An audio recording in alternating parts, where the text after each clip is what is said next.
Welcome back to the Pursuit of Accuracy. I'm Josh. We're out here with a Panthera, and yeah, I'm probably the only one still saying the Panthera, but I'm going to keep doing it because it's P-A-N-T-H-E-R-A, and until they take the H out of there, for me, it's Panthera. But I'm out here with ZAN SLUGS, called them up, ordered me some different weights here, and I want to do a raw accuracy test because, man, the comment's been blowing up. So we're going to shoot a 10-shot group with 33 grainers. Then we're going to shoot 36 grainers, and then we're going to shoot 40 grainers, all on the same exact tune-up. All right, this is the 33 grainer ZANs. So this point of impact's probably not going to be the same for everything. It's going to kind of move around, but let's see what we got here.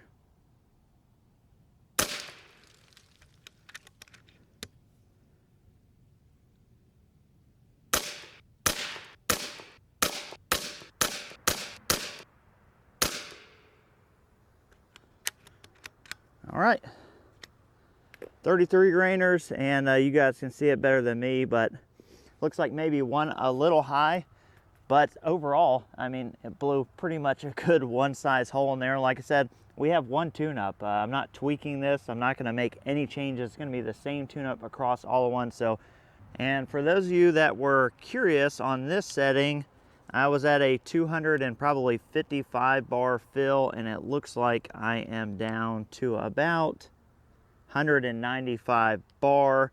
So that was 10 shots. My reg is at around about 180, 175. Alrighty, 100 yard KYL, 1/4 inch target, no problems. And while I have you here, I wanted to quickly talk about why you're not subscribed to the channel. The zoom camera that you're looking through as you see me make a first round impact with this dead sexy FX Panthera at 100 yards on a 1/4 inch target, it's through a zoom lens. And if you guys subscribe, like, and share, help us build the channel, I can bring you a bigger zoomy lens so you can get even closer to the downrange action. So let's follow this up. Because one shot don't mean a whole lot. So that's the first round impact at a 1/4 inch target at 100 yards. And let's now commence making a fool out of myself by trying to hit it again. And the wind has changed. Here we go.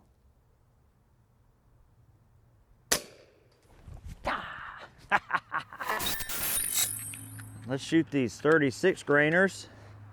Just going to move over to the next target. Here we go.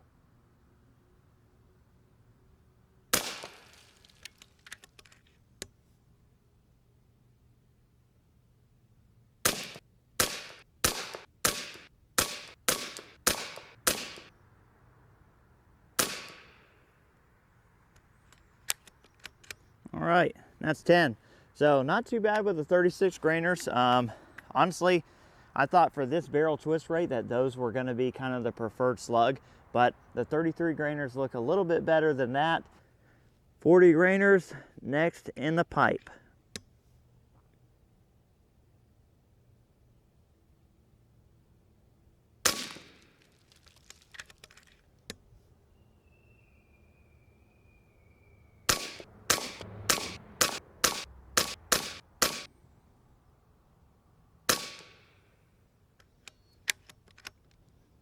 All right, well, I'm glad we were out because I was really losing my aiming point, blowing the middle out of that.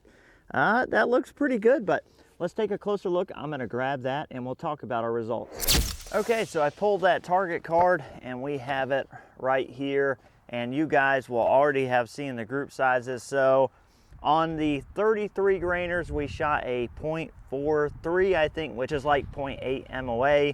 The 36 grainers, we had the 2 leak out there, which that was the only one that wasn't MOA. It was like 1.1 MOA, and that was because of those 2 that leaked out. But moving on, we had another 0.4. I think this was like 0.46 or 0.48, but it was under MOA again, 10 shots with the 40 grainers. The really interesting part to me was that at 50 yards, you can see here, 33 to 40 grainers, there's really no vertical shift, and I think that's just because of the raw power of this rifle, that at 50 yards there's just not going to be a huge noticeable rise or drop in caliber weight because you're shooting this with such an efficient valve at such a high power. So again, the groups, take those for what they are. That's just this rifle, this barrel, this ammo in my conditions, and exactly the same tune-up. Now, you've seen it before in the other video. I was able to shoot those 33s in very tight groups, and I tuned for it. So while we're here and while I got you, if you're still watching this, then you're probably already thinking about ordering this gun. Let me hit you with a quick tuning tip. And again, I'm not a professional tuner, but I have discovered some things about this rifle while I've been working with it and testing it. Unlike the Impact, there is no front valve adjuster on this, so we're working with just reg pressure and hammer weight. So what I would suggest is figure out what kind of speed or what power level you want to be at on your gun. Set your reg pressure to that.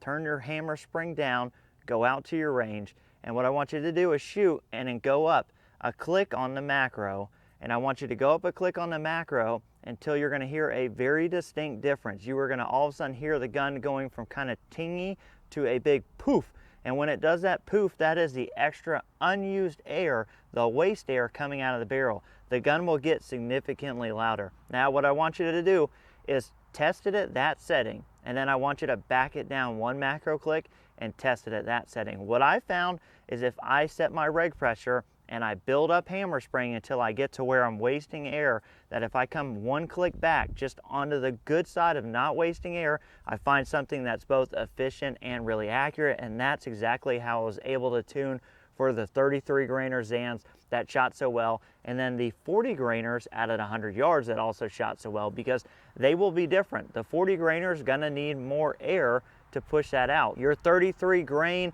hammer spring might need to be turned up a hair for 40 to find your optimal setting. But like I said before, I am far from done. I just wanted to give you guys some real world results with a real rifle in real conditions. I mean, this isn't indoors, the wind's blowing, it is what it is.